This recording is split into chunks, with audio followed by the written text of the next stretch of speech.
of Eldridge, Iowa on Monday, January 13th at 5:35 p.m.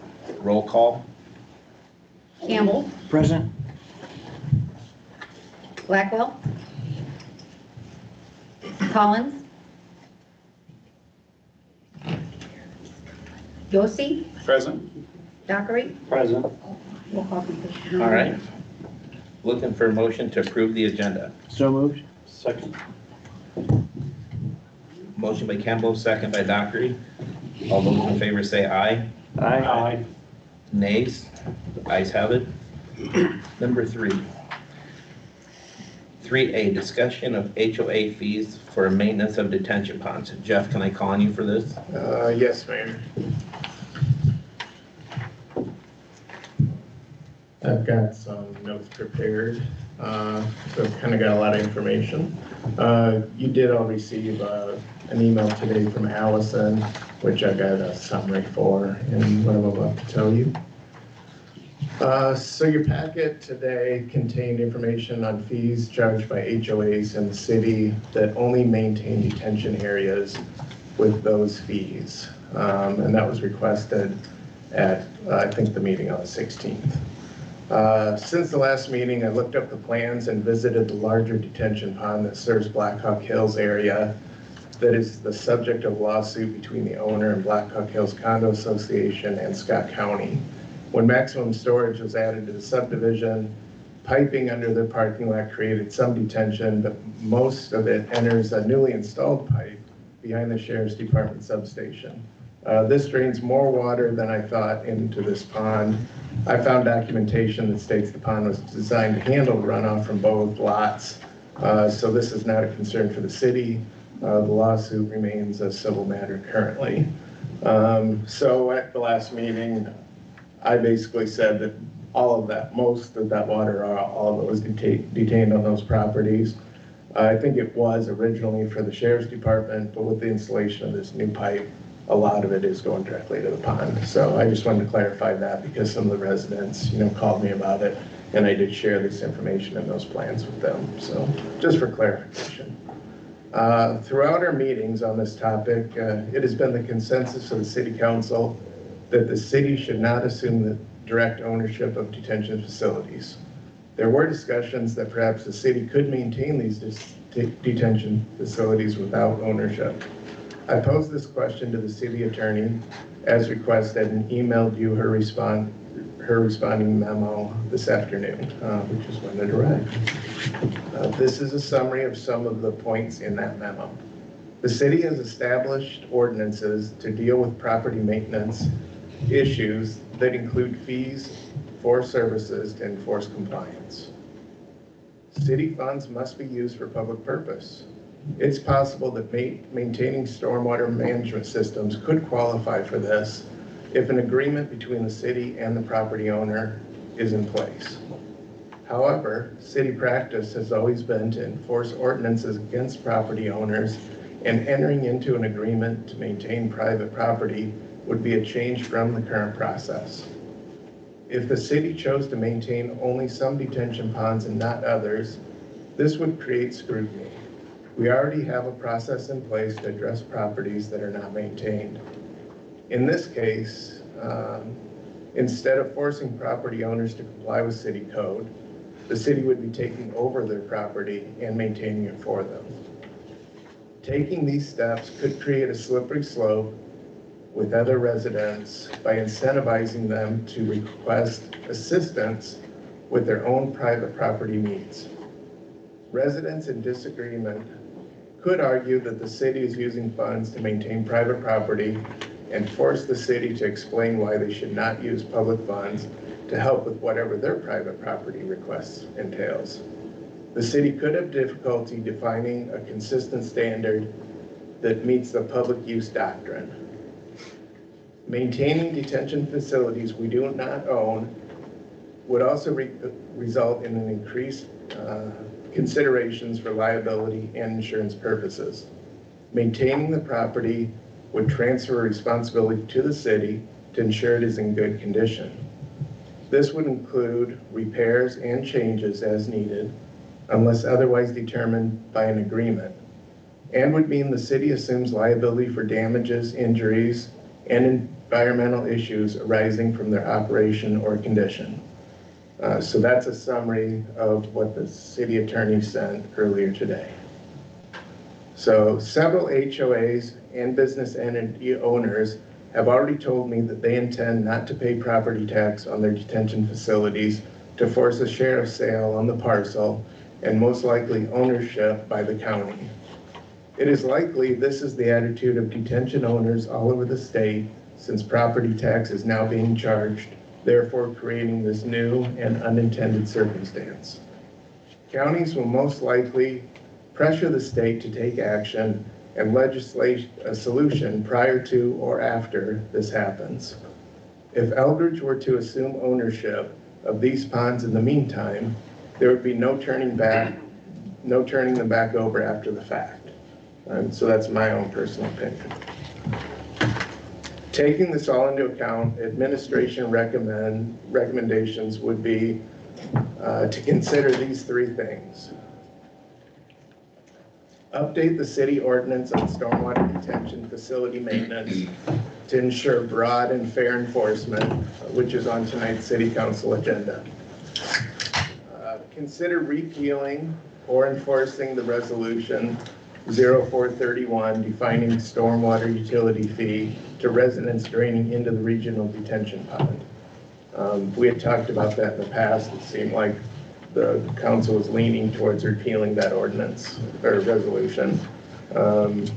If that's what you would want to do, it'd be easy to write a resolution and have it in front of you for the next meeting to do that, if you so choose.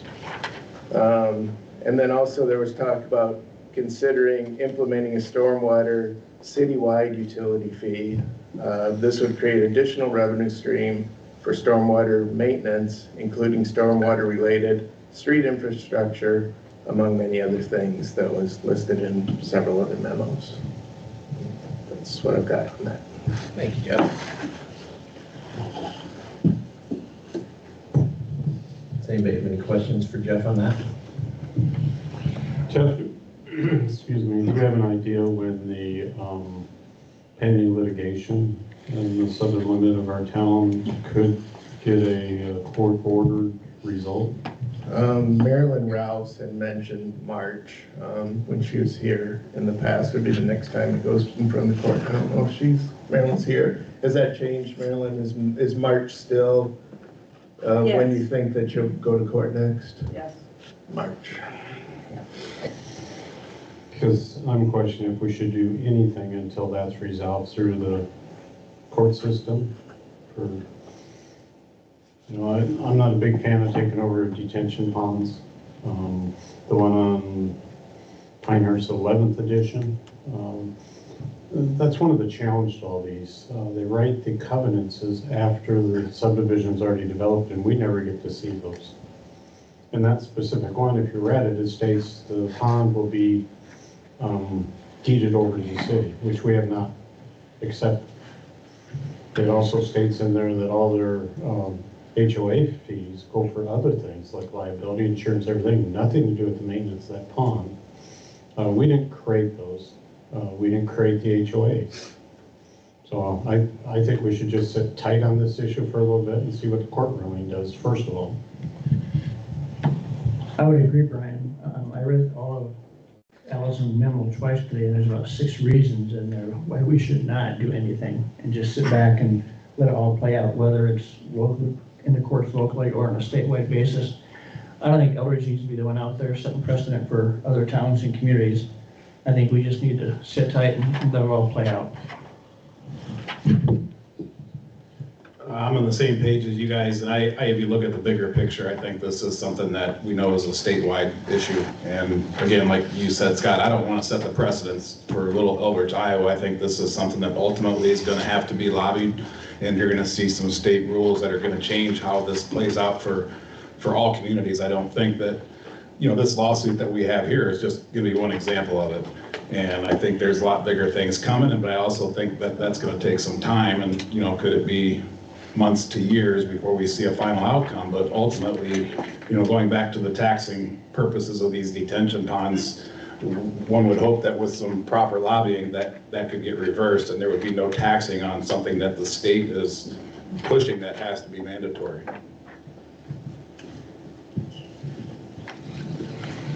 I also concur after reading Allison's memo for us today. There's no reason for us to move forward until we can see what happens with the courts. I agree with everything you've all said. After reading Alan's thing, Jeff did what we required him to do. He did a lot of homework and brought a lot of good information forward in his other packet last week.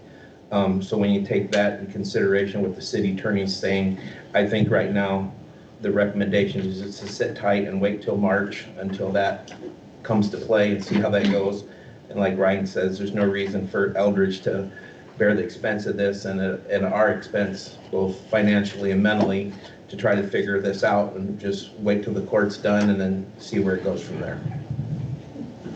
You touched on a good thing there, Frank, about Jeff, and you have lived and breathed this for the last month and a half, and the amount of information that you've given us and that you've dug up has been really beneficial, so I want to just thank you for all that work.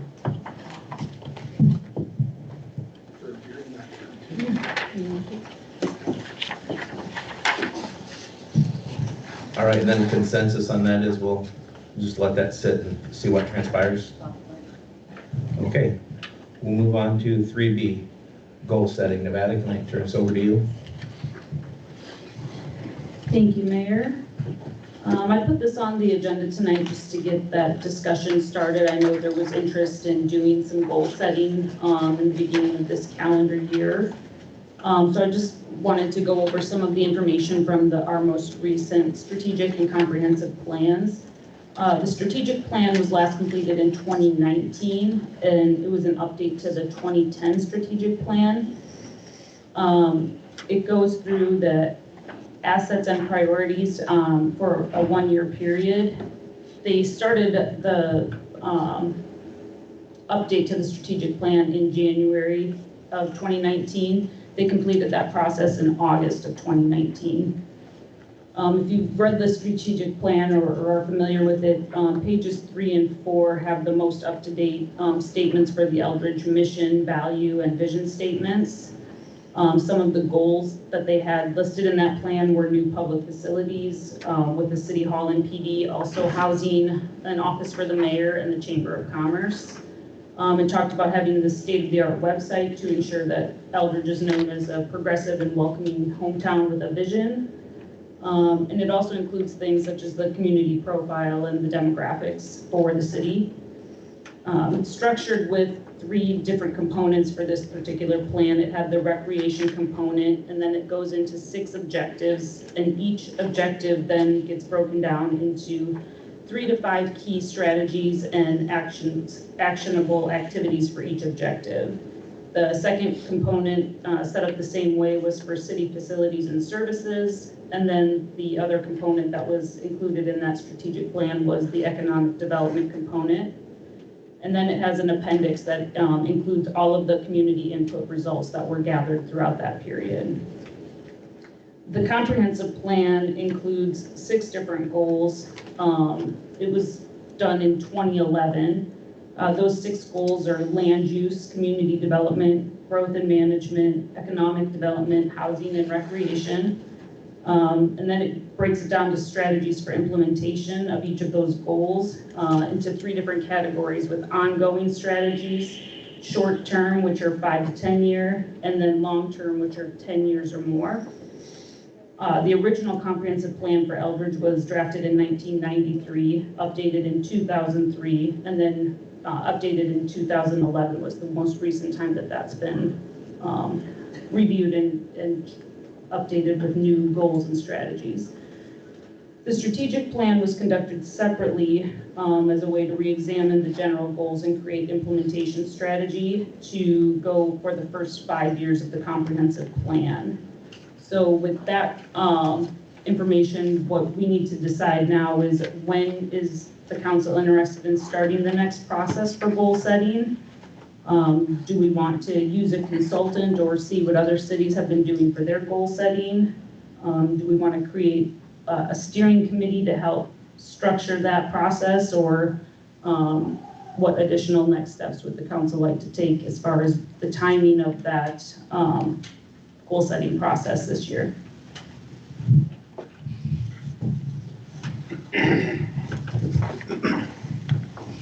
The previous ones, we worked with Bi-State Regional Commission on both the strategic and the comp plan.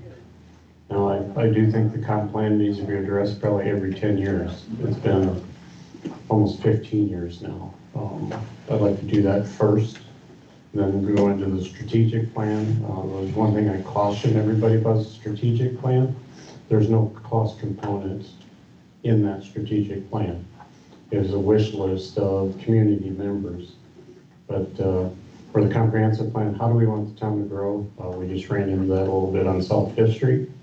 Do we have anything else out there? Has the views from 2011 of this body, the council, changed? I think we should look at that, or do we need to look at potentially annexing more property into the city? Which way do we see us growing, or putting in our sewer system? I think that needs to be done first, then we can go into a strategic plan personally. But Bi-State helped us last time.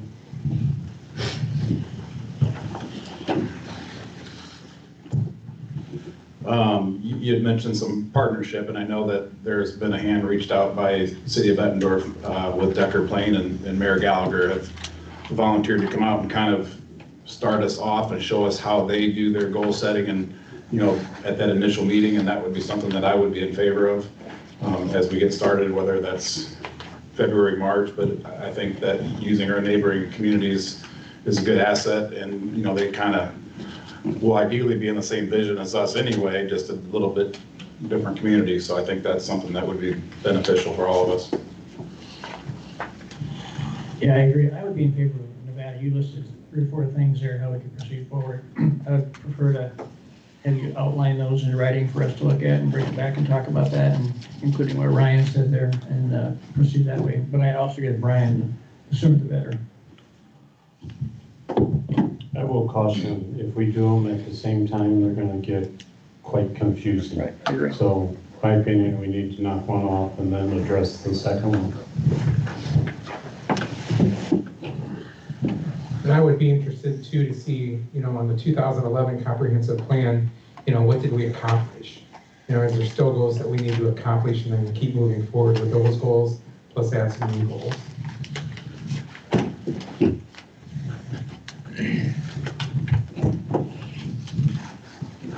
So the consensus is we're all in agreement that we need to move forward on this and have Nevada bring back some of the things you mentioned, and Ryan, the idea of reaching out to them, possibly get some dates maybe that they could come out and talk to us that fits both their schedule and ours. Okay, all right.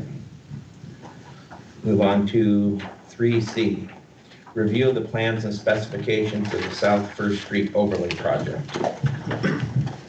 Nevada, should be calling you or Zach for that? We've got Zach. Zach, can I hand it over to you? Yes, we can, Mayor. We just wanted to bring this project back in front of you all. We have the plans completed for the South First Street Overlay Project. The hope would be to send it out to bid this week and get bids back in the first week of February. So just kind of wanted to bring it for you if there are any last questions or comments before we send that project out to bid.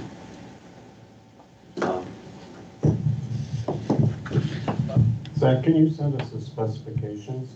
Sure. Because as I went through that, I didn't see anything on the surface mix, what grade oil you're going to use. I didn't see anything on what friction course we're going to use. Sure, yep. On the surface.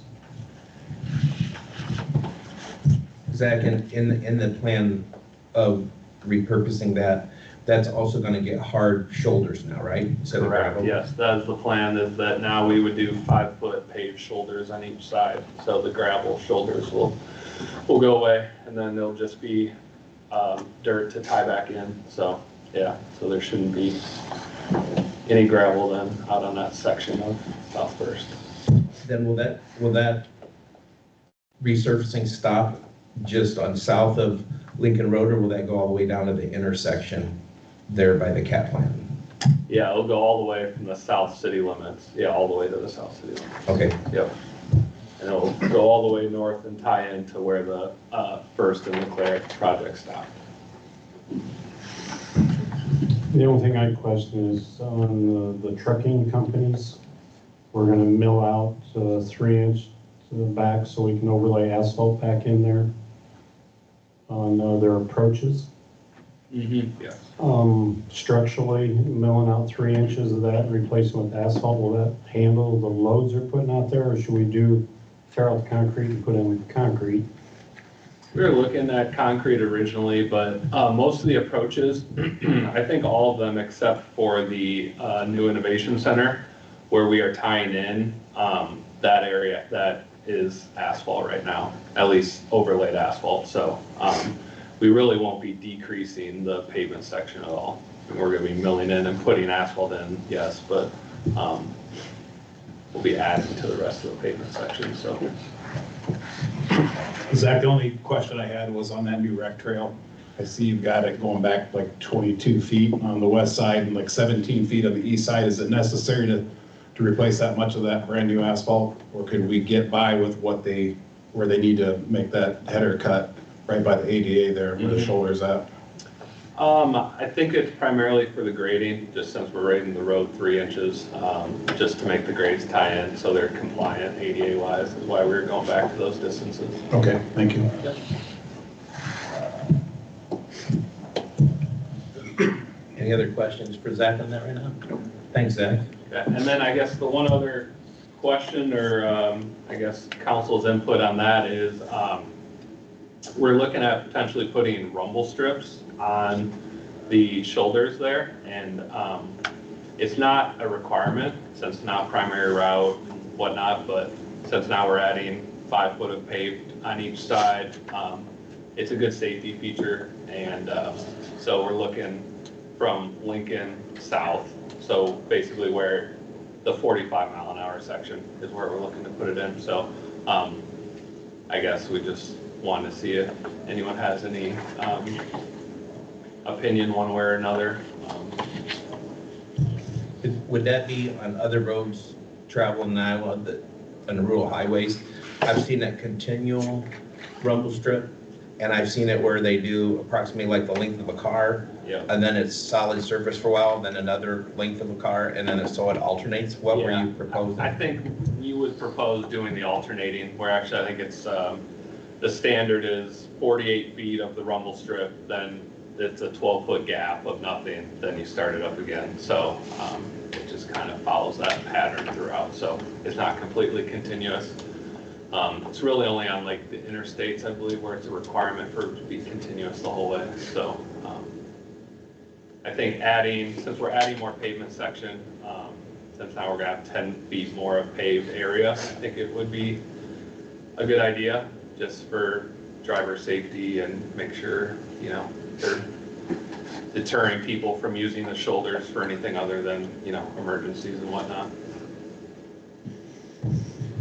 Is there any accelerated wear because of the rumble strips retaining water in the wintertime in the freeze thaw, or is that?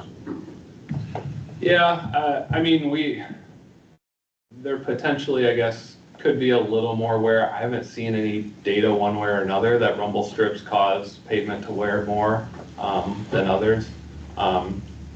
Really, since this paved shoulder is only going to be 3 inches thick, we do want to deter people from actually, like, you know, continuously driving on it, because it's not meant for that and it won't hold up to continual traffic. So doing the rumble strips would be a good deterrent for that.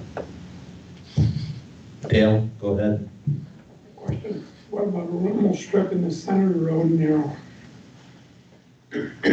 Some places do that, but I don't think that would really be the right application for that here along South First, personally. We're seeing more and more of that being done. Yep. I've seen a lot of it down in Missouri, but it's normally on curvy, windy roads, not straight runs. Correct. Yeah. And It's we just to wake people up, because all the speed. Mhm. They shouldn't be sleeping when they're driving anyway.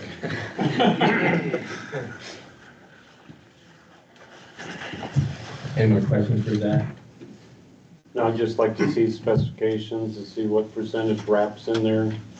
I mean, I imagine it's 20% in the base course and not to exceed 10 in the surface, I hope. Yeah, I can get that to you tomorrow morning. Would you put the additional cost of the rumble strips in there too then? 'Cause I don't Yeah. think that was bid. Yeah, it wasn't originally, yeah, we would add that too. And that's something too that potentially, like, depending on how pricing comes back, we could always, if, you know, we want to pull it out of the project after we get pricing, we could always do that as well, so. All right, thanks, Zach. 3D, review of the preliminary plans for 4th Avenue and LeClaire traffic signal. Zach, I'll just Yep. call you again. You might just stay up here the rest of the night. So you should all have kind of the layout that we've come up with for the 4th Avenue signal project. We did meet with the Big Ten Mart before the holidays to gauge their interest in removing their current entrance there on the along 4th Avenue. They were receptive to it, so that's kind of the layout that you're seeing now is removing that entrance would go away. And along with that, the existing island and median would also go away. So that would allow for a through lane on southbound 4th, a dedicated left, and then a dedicated right. And then along with that, what we're showing right now, there isn't any sidewalk connection from 4th Avenue down to LeClaire Road. So that's what we're showing on the east side of 4th Avenue, is adding a sidewalk connection there along the property of the Big Ten Mart. A little bit of storm sewer work that we're showing now, just mainly to get the storm pipe away from the signal bases that need to go in. New curb ramps, obviously, and then just some limited pavement replacement as needed for removing the medians and crosswalks and whatnot.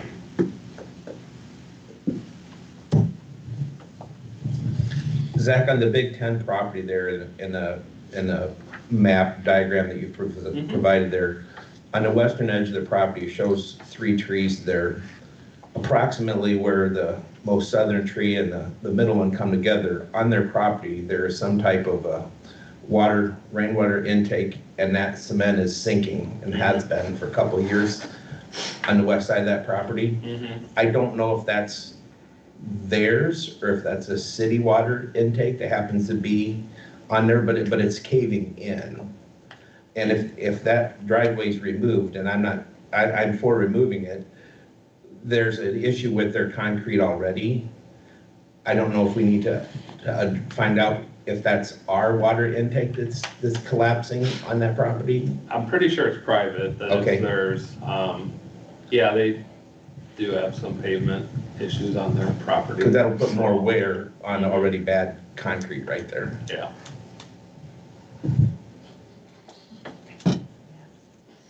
Part of this project, we're not showing replace any of their pavement though, because it is all private, so.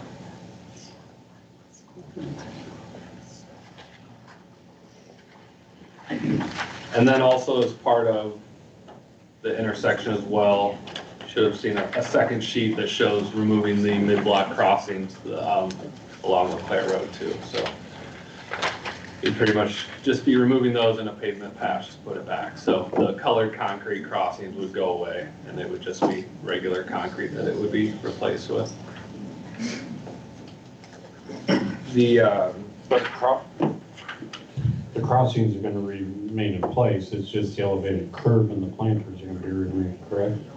No, the crossings would go away. Now that we're adding crossings here at this intersection that aren't present, the plan would be for those mid-block crossings to completely go away. So like the curb ramps and whatnot would go away as well. Okay, so the one in front of Valley Bank would go, or First Central Bank would go too then? Yep, all 3 of them, yep. But that's because you're gonna have a crossing on both sides of 4th Street. Correct. Okay, Yeah. that was my question, so you answered that then. And those new crossings will be controlled with the light, like our main intersection then?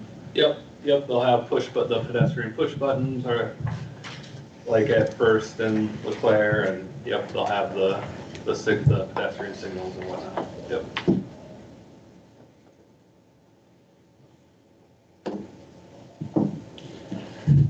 Zach, when do you think that will be ready, or when will it go out to bid? I think early spring it should be ready to go to bid. I think we have March in our proposal that it would go out to bid. So construction likely would be late summer, early fall, because I did reach out to a contractor just to see lead times for the traffic signal stuff. And I think he said the cabinets are about 16 weeks out, and traffic signal poles, I believe he said, are like 16 to 20 weeks out. So yeah, the sooner we can get out to bid, the better, just so we can start that lead time. It'd be nice if possible to get the patchwork in from removing the crosswalks when school's not in session, probably. Yeah. You just made me remember something that we didn't discuss on the South First Street project either. We're looking at timelines, and when we put this out for bid, what are we gonna be giving contractors, knowing that, you know, part of that expected time frame for completion affects the pricing. Mm-hmm. So what are we looking at both on the stoplight and then going back to the South First Street for timeframes? As far as like how long we're gonna give them. Correct. So for South First Street, we're planning on having like a end of September completion date, just to give them a little bit of more time. But then letting them start basically whenever the weather allows and whenever they want to. So that should give them ample time to get the South First Street project done. I guess as far as the South First Street one, we have been in contact with the county because they recently bid out similar Colin Place projects, and she did say they got very favorable pricing recently for that. So I'm hopeful that getting it out still early in the winter that we can hopefully get the same. But then as far as the this intersection, I guess we haven't gotten to the point of timeline yet, but I think we would still shoot for getting done this calendar year, 2025 calendar year. So the biggest thing, I don't think there'd be an issue getting the work done. The biggest thing is just like if the equipment, all the materials and whatnot are in time. That could be the only potential issue that could delay it. And for this one then, Zach, there's no reason to have to close the road at any time? The only closures and like detours that should be needed, like for Leclerc Road at least, will be when they remove the mid-block crossings. They will have to probably close one lane at a time for that and then detour them around while they do that. But the majority of the work on, except for when, you know, striping and maybe a little bit of the patching, they might have to close part of a lane. But the majority of it for Leclerc Road should be able to stay open for this project.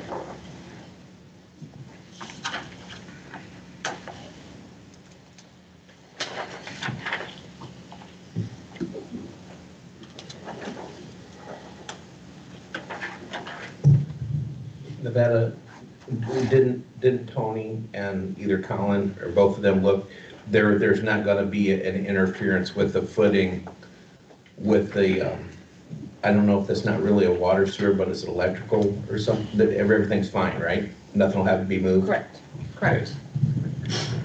Yeah, our overhead pole, are you talking about the overhead electric? Or? Yeah, where the footings are gonna go on the north side there. That one drawing showed there was some underground utilities, maybe some culvert, whatnot, and I know they were concerned if something was gonna have to be moved at an expense. Or something. Yeah, but I thought you remembered saying that that was gonna work out okay. Correct, nothing for the underground. Yeah, there's some storm sewer that we'll be close to, so that's why we're showing some rerouting of some existing storm sewer. So there'll be a little bit of, we'll abandon some of the storm sewer that runs under 4th now and reroute it to the intake along Leclerc Road. But otherwise, we don't foresee any other, like the water main should be fine where it is. The overhead electric, we are planning to avoid that with our poles, so. And then most of the, I guess, as far as like lighting and stuff, there are decorative lights in that intersection now. Other than the ones in the median that will obviously get removed, the other ones should be able to stay in place. The 2 existing streetlights that are there now will get removed, but then there will be a streetlight on the top of each traffic signal, similar to First and Eau Claire, how that one is now.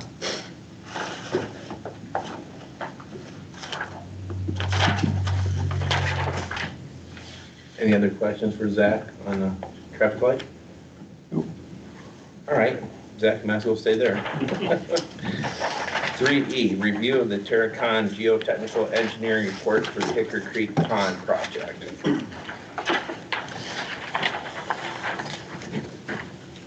Yeah, so we had Terracon did the geotech a couple months ago as requested for that project for potentially looking at the pond and Hickory Creek Park.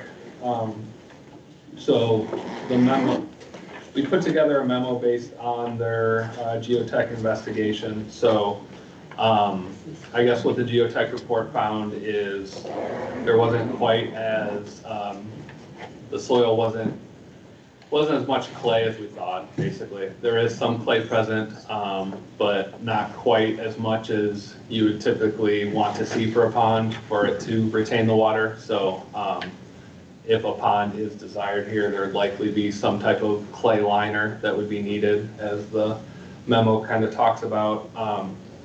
The other thing that kind of went into is just the size of the pond and kind of sedimentation with the drainage area, the size that would be going there now. The pond, recommended pond size would be anywhere from 15 to 50 acres. Based on the size we have, the area we have here, it'd be kind of in the 5 to 10 range, which could lead it to just earlier sedimentation that would have to be taken care of. So there's a cost associated with that that I think that we estimated about every probably 30 years or so, you'd have to probably drain the pond and dredge it out, which would be a significant project for that to happen. So I guess the recommendation, or, well, they also give the kind of the cost estimate that estimating that we see if the pond is still desired in those location. I guess based on the conditions that are present and the area that we have, we think it might not be the ideal location for a pond. Not saying it's not feasible, it's just probably not the ideal spot for a recreational pond. Just with cost and maintenance and all the other factors that would have to go into it for placing a pond here.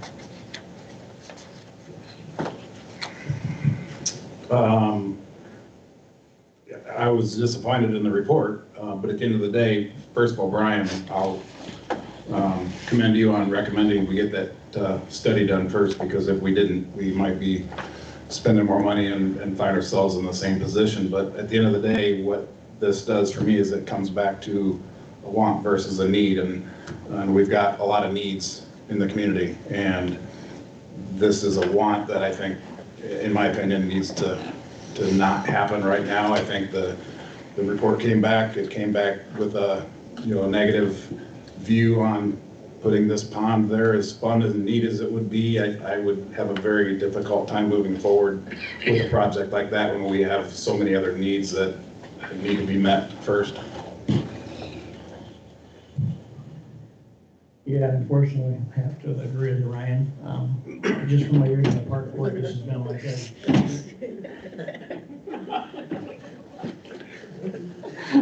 Are you shocked? I am.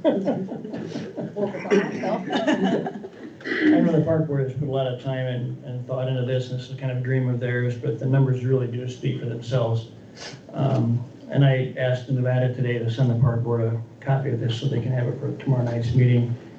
I think we do need to look down the road, but we've got to find some way to connect back there if we're ever going to use that back 40 acres, because there's no other way to get back there. The idea was for the culvert or the dam to get us back there. Well, that's not going to happen. So I think that we're going to have to, if we want to use that back 40, we're going to have to find a way to make that happen at the very least. Otherwise, it's disappointing that we got rid of the lead, or the have the guy farm the land back there because we had big plans for that, and if we aren't gonna use it relatively soon, it's kind of a waste.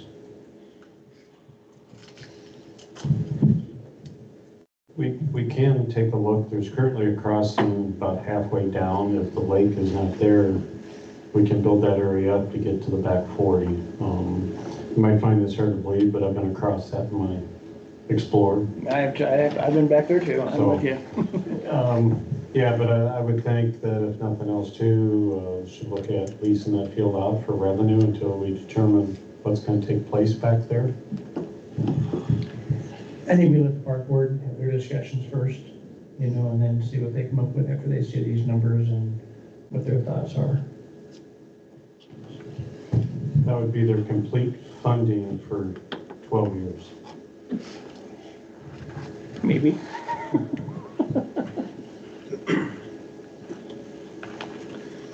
Those, Subsurface borings were ugly with the sand layers down through there. So, not to say it can't be done, you can do anything if you have time and money. The only problem is we don't have the money. Right. Agreed. Yep, right.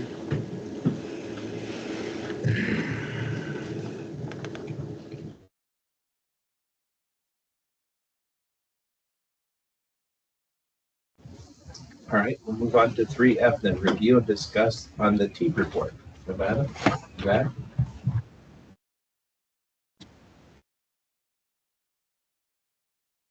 Mayor, Zach may have some input on this if you guys have some questions, but, as I mentioned in the email when I sent the report out, and Ellis did say that he would be able to come and make a presentation to the council on this report if that is something that you're interested in after reviewing it. He would be free to come to the January 27th council meeting. He said the presentation would take about a half an hour, so after this discussion, we can determine if that is something that you guys want to schedule and have him come and do that presentation.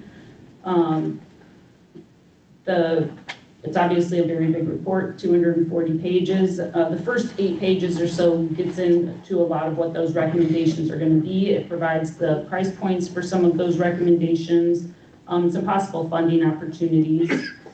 One of them, the easiest ones to take care of, is the markings and signage at the 4 crossings that currently don't have any. And I know that when we talked about the South First Street project, Zach and Tony and Brian and I, we did talk about having that pavement striped as part of that project and being able to knock that one off the list as a somewhat easy fix.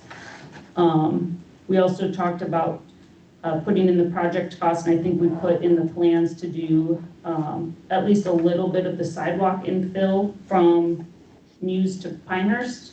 Is that what we were looking at for the South First Street?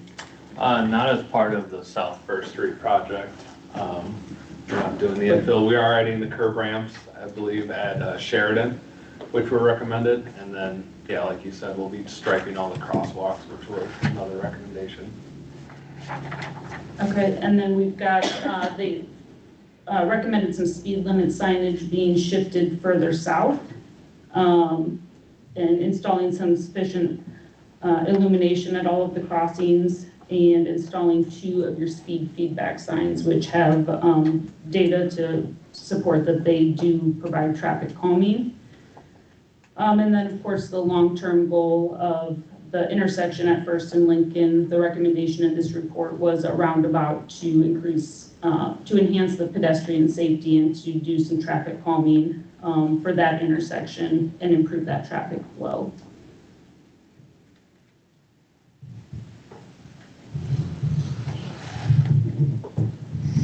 One thing I look at, I wasn't quite sure on that report. No, I didn't read all 240 some pages. I think I got like 239 in there. But when they said it didn't warrant lights, are they talking about lighted signals for crossing by the high school, or are they talking about traffic signals? I think they were talking about traffic signals. I believe they looked at warrants for both 4-way stops and traffic signals.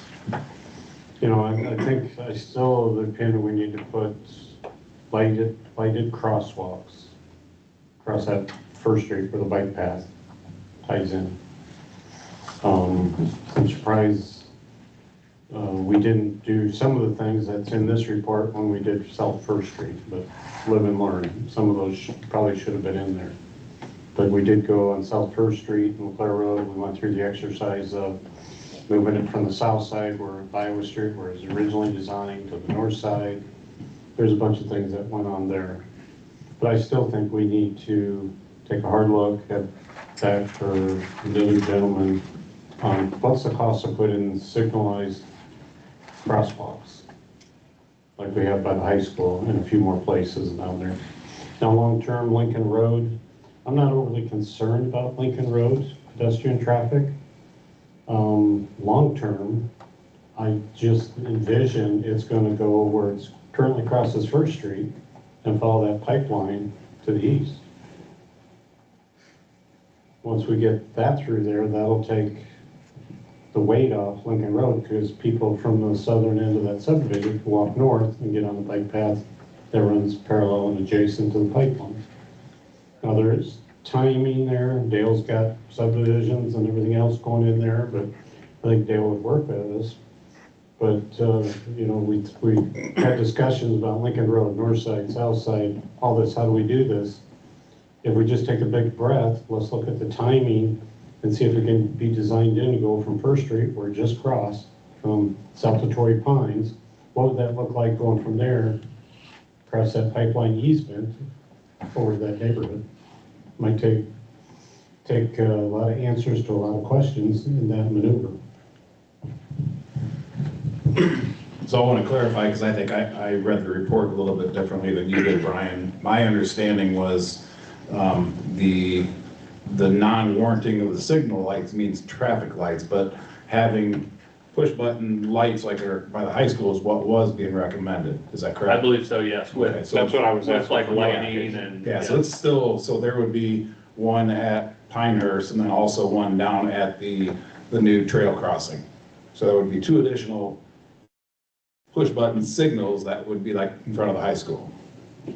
I believe that was their recommendation. I think in the near term, they. Sheridan also. I think in the near term, they're recommending just signage without the push, similar to what we just installed at the new trail, because there's no signage at those crossings currently. So I think that near term was their recommendation. Okay.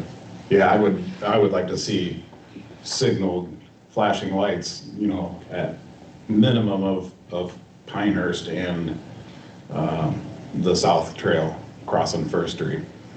And then going back to, you know, you talked about the pipeline. The problem with that is there's no easement once it gets to the east side of that neighborhood. So you would be asking all those homeowners to forfeit property in order to put the trail through there. And that was what the challenge we were worried about. That was probably not likely, is why the discussion, because there's an easement through Dale's property, but then on the east side of that stops. No, there's an easement all the way through there. It's a pipeline easement. In the case of the west side, the city actually owned that piece of property. Where on the east side, we don't own the property. That's people's backyard, so we'd have to. Oh, because of there is a pipeline easement there Yes. that we could probably couple up. But it's their property. It's not city-owned property. Yeah, that is correct. Right, which was a challenge we kind of discussed when we were looking at the other alternative of going behind the Ruiz residence and then tying into Lincoln Road like was recommended by the engineering study. And again, I'm not a fan of running that right out on the front of their house there. I think that would, anybody's house, that would be not ideal 10 feet from their front door. But yeah, coming up with a viable option is going to be extremely important to us. Well, Ryan, what we can do is run it across Dale's property if Dale's willing to deadhead it into a street. Then once we get into the public right of way, people can access it through normal sidewalks and that, or the streets. Sure. So we wouldn't have to go through people's backyards. What is that, the street that would be coming through that? Would that be Pinehurst? Yes. Yeah, so But I think what Brian's saying is that as future neighborhoods develop in there, that we would just tie into a street that, that is developed there, and then you'd have north and south access somewhere, you know, or east and west or whatever through that, so. So Dale, get going on that development. And with the oncoming of 5-foot wide sidewalks, it's easy to do that. We're gonna need 6. Okay? Just on one portion. In Long Grove, I'm doing 10. And speaking of sidewalks, Jeff or Brian or Frank or Dan, just refresh my memory why there aren't sidewalks on the east side, like from Muse to and Pinehurst and all along there. Because just mentioned that would be a benefit to be able to connect everything. Am I gonna disagree with you on this one too? Oh, no. I was against this from the beginning. Our assistant city administrator at the time granted the developers waivers. The sidewalks didn't have to be put in until we required them. You actually mean the west side of First Street? Yes, the west side of First Street, yeah. Yes. I think it's time. I think it's time. I think it's time too. I think it's ridiculous not to have sidewalks there, and this just emphasizes that fact. It does. You're gonna put undue responsibility on property owners now that have no idea because of what the developers and the realtors told them. True, And they built it up and put trees there too. but And they It's knew in our that, they knew ordinance. that that was. It's in our ordinance, but they were granted a variance by our assistant city administrator. Former. Former city administrator, that they didn't have to put them in until the city deemed them necessary. Now, we could come out and deem them necessary and we can have that fight, but yes, they were supposed to go in originally. well, I think it's worth it to have that discussion if we want to have that fight. I think it's appropriate the city administrator makes up for the previous city administrator's debacle. The assessment waiver that we do have on file that was recorded does say that we would assess the owners, the residents, the property owners that live there now. So the developer wouldn't be responsible according to the waiver that's on file, the residents that live there would, if you were to assess someone. For clarification, would that be the owners that are adjacent to that or everybody in that homeowners association? Correct. Everyone in that subdivision. I wouldn't think so. I would think it would be just adjacent.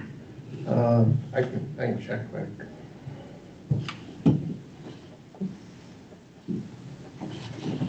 How's that for an answer, Scott? You are spot on, Brian, for a change. I know it's early, but I think with some of these costs, with this TEEP study, then we get bids back for the South First Street project, I think. And, you know, Brian, you say that it's coming and it's gonna be difficult to get through it, but if we look at ways that we can stick some of this stuff in there now, ahead of time would be ideal. We can tip this stuff, the crossing wall, that's all in the tip area. The guy back there in the hat told me that. Oh, yeah, that's right. Both of those projects are in the TIF districts. They can also be financed that way too. Right. Because in the original TIF district, they used First Street as a corridor to connect the two together, correct? Is it? Correct. In the unified TIF In the district, Unified TIF district, that South First Street is all. is the connector. Including the intersection right there Okay. and West Clare Road also, the whole thing. Correct. As well as that. But also East Clare is also in the Unified District. And we have done a number of streets, we did 3 streets along East Clare Road, is all tipped. And then we did South 11th on Blackhawk Trails, that's all 100% tip also, correct. And it's gonna save money in the street fund and sales tax fund, big thing. In our general revenue fund. That's right, because the state legislature is gonna do something with property taxes and it's gonna hurt. It already is, but it's gonna hurt worse. So we might as well use some other funds. Right. Zach, if it was not in that estimate then, we were incorrect on a signal crossing like at the high school. Could we get some costs on those, on what it would be to put each individually one in? Sure. Yeah, we could look at that. I think we need to look at Price Street too, on the north end of town. Yes. Get them crossed.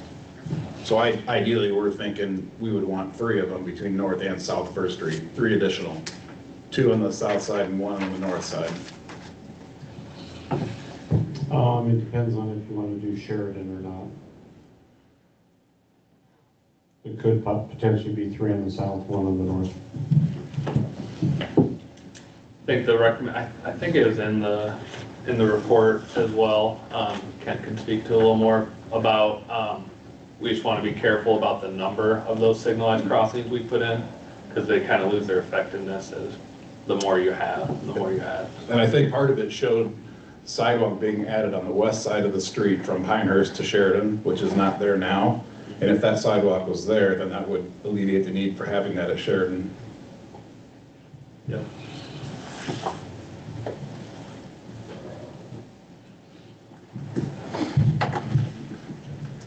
Any other questions on the TEEP report?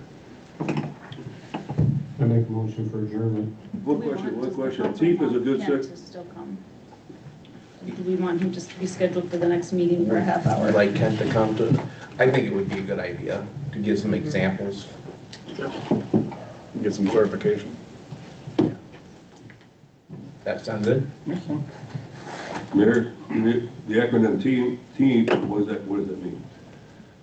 Traffic Engineering Assistance Program.